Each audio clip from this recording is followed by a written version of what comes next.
Hey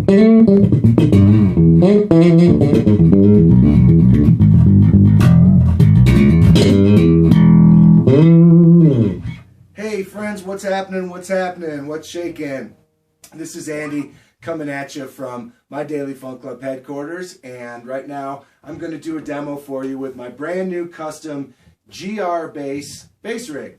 This is the GR ONE800 watt head and the Neo 212 cab. I had them, they custom built it for me, or they custom created it for me with this color that I supplied for them. I gave them a color sample of this beautiful royal blue, and then they painted the head and the faceplate of the cab to the color that I chose, which was really, really cool. GR Bass came onto my radar about a year ago, and I'd been following them, watching what they were doing, and I thought it seemed like a pretty exciting brand. So I started reading up and getting to know them a little bit. Eventually, it led to a friend bringing us together, and I invited them to come become one of the sponsors here at the Daily Funk Club and to work with them and help them get the word out about their great equipment. I'm really glad I did. This stuff just arrived. I just unboxed it, and I'm just trying it out this morning for the first time, and already I'm really, really excited about it and impressed by it. The first thing that I want to mention is the build quality of the amplifier. When I took it out of the box, I was like, wow, that's cool. It's very stout and sturdy. It has a cast frame chassis, and the all the pots, all the controls on the front of the amplifier are mounted onto the chassis so they don't flex or anything. It's just a really sturdy and stout build quality, and for me, right off the bat, that makes a big difference, because I know that it's gonna be able to hold up, to do a good job for a long time. Then when I plugged it in, I started realizing all the great flexibility that it has. I'm going to go fast and just go across the front plate to tell you what the controls are and what they do. First is the input, next is the auxiliary in, next is the gain control, next we have a deep switch for cranking up the bass, next we have a bass control, then we have 2 bands of mid-range with a 3-click switch for each that is a frequency select for the suite. Then we have a high. After that we have a bright switch, and next we have the DI volume, so you can control the DI output, the volume of it. It also can be inserted pre or post EQ, and it does have a ground lift on it. Then we have a headphone amplifier, a headphone volume and a headphone input. At the end we have the master control and a mute. And then we have this LED screen that is very cool, that has multiple settings for how you want the LED screen to read out. I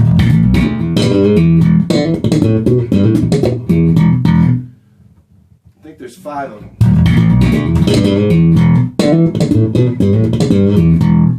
It's all controlled by the input.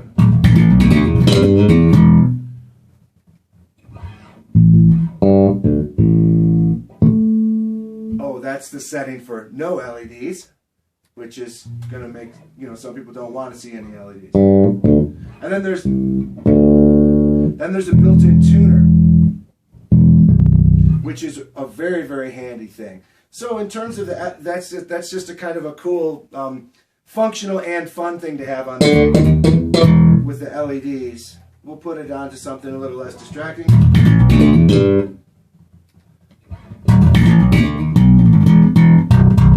I like LEDs. I think they're cool and fun.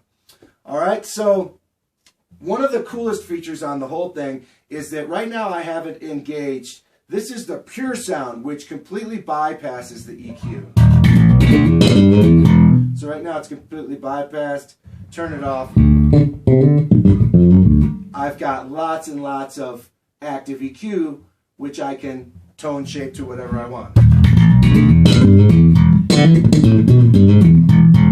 Have to be careful with the EQ in this kind of video setting, because we don't want to mash out the microphone. So obviously, each control does what it should. High mids, or actually that's highs. Sorry, high mids, right? Low mids. think the most useful thing on any EQ is the low mid control, because that's the frequency range that's going to really affect the way that the way we hear ourselves on stage and the way that our sound projects around the performance areas. That low mid control. Got to be careful with a bunch of boom and sizzle, cranking the highs and cranking the lows, because it might sound real, you know, punchy and sexy and great when you're standing right on top of it, but that does not project very well. The high end becomes really oppressive about 20, 30 feet off the stage. It's like this really oppressive high end stuff happening, and the low end can start to get really, really muffling. But hey, there's nothing wrong with a little bit of EQ. I'm going to do this thing here where I've got a little bit of low mid boosted, a little bit of low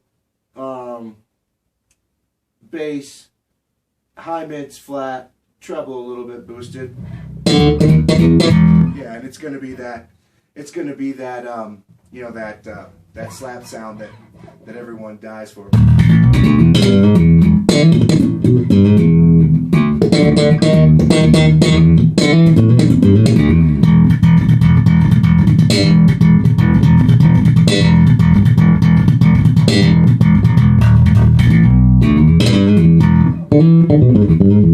So going back to the pure sound, EQ bypass.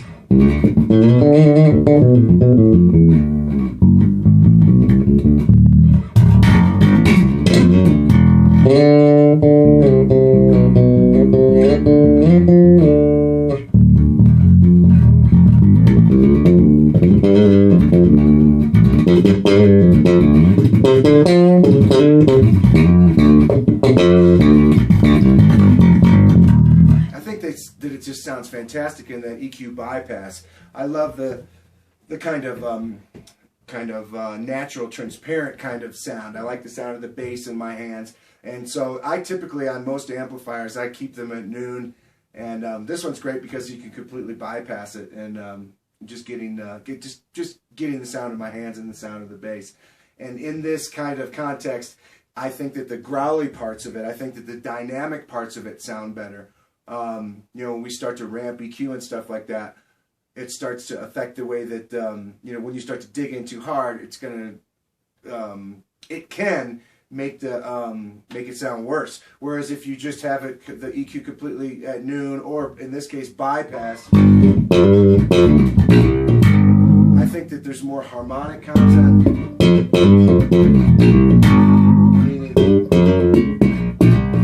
You know, all those little harmonic things and all those little growly things that happen, and those little, like, I don't know what the word is.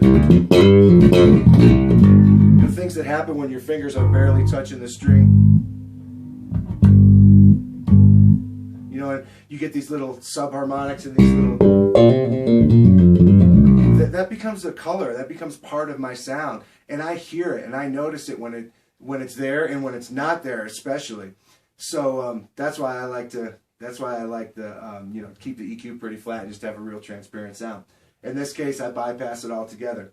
Now, talking about the cabinet, there's a 4-ohm 212 cabinet, Neo. Very lightweight, very sturdy. It has a little bit more of the traditional kind of the way that it's put together with the black carpet covering, plastic corners, steel handles, steel grill, nice steel grill, and it's ported down low with two ports coming out the bottom, and it does have a high frequency driver in it that's attenuated. Right now I have it set at about 20%. That's all.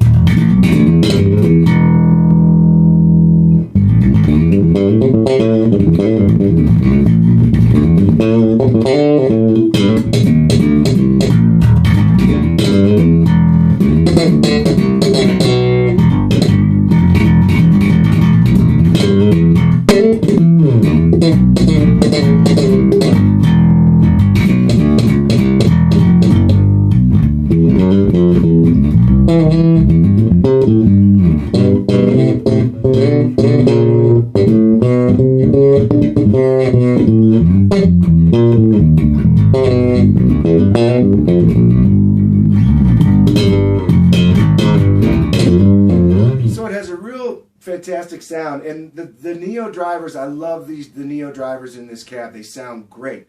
I was kind of a slow starter when it come to appreciating and really finding a good use for neo cabs. They've come a long way in the last 15 years or so. But when neo cabs and lightweight heads came out, they didn't do everything that I needed them to do. Nowadays, I think that they do.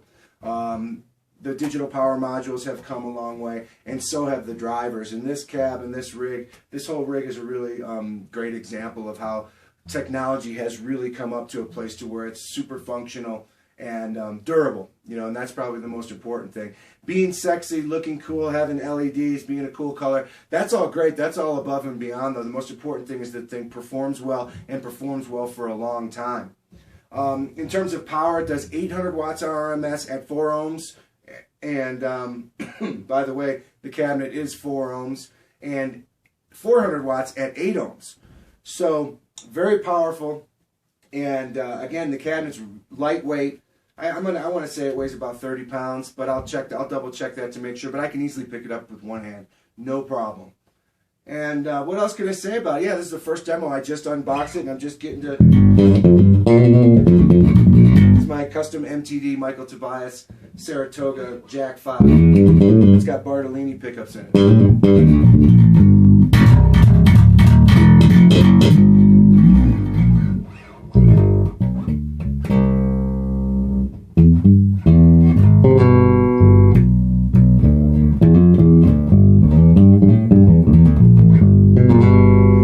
This instrument, the frets are so nice on it that I can keep low action and it doesn't have much buzz to it.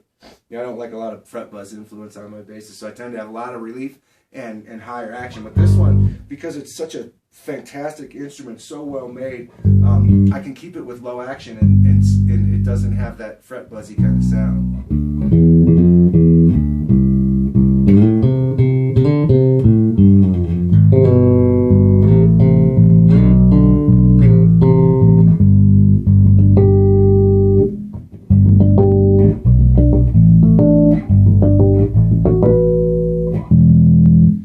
So there you go. There's my first demo with the ONE800 head and the 212 Neo cab. I'm really excited about this rig, and right off the bat I know that I'm going to be able to use it in a lot of applications. I barely even have the volume turned on because it's, you know, it's really loud and really powerful. And I can't wait to take it out on some gigs and then report back to you about how it did in the performance environment. But I have a lot of confidence in it. I have a lot of confidence in the build quality, all the things I mentioned about the build quality, and I just love the way it sounds. And for me, I love the pure sound EQ bypass option to completely bypass the EQ. And then, you know, the flexibility things that we all need, like having a DI, having the volume on the DI is great. Having an aux in and having a headphone, built-in headphone amp for practicing, those are great things. And then the built-in tuner and the LED, you know, that's kind of, the tuner is certainly a very functional and helpful thing. And the LEDs, that's just fun. That's just good fun, you know, it looks great on stage. And yeah, so there'll be a lot more to come with the GR bass rig, and I encourage you to check them out. Hit them up right now. They're doing a special pricing. If you just love the way this sounds and you know that this is something that's for you, the head is about $895 and the cabinet is about $1,100. If you just hit them up and tell them that you want the Andy rig, you can get that pricing, which is a good price because the colors would normally be an upcharge, you know what I'm saying? So they're basically, I think, you know, I don't know specifically the breakdown of all the pricing that they have. I don't really follow all the prices. I would never be able to keep track of all the pricing of all of them. So I just encourage you to go to their website. But I am, you know, authorized to tell you that there's a special deal on this particular rig, and the head is about $895 US, and the cabinet is just about $1,100, and that's a significantly reduced price to try and get a few more of them over here in the United States. So I hope that it works, and I'll report back after some gigs. I have 3 gigs this weekend. You know, I'm back on the swing of things, and you know, after a really great experience down at Victor Wooten's Music and Nature Camp. But that's a topic for a completely different video. But I just got back, so I'm glad to be back, and I'll be gigging all weekend. I'll be taking this thing out, and I'll be sure to report back to you and let you know how it did on the bandstand. All right, friends. Thanks for watching this video. Thanks for watching all the videos. We'll see you next time. Peace.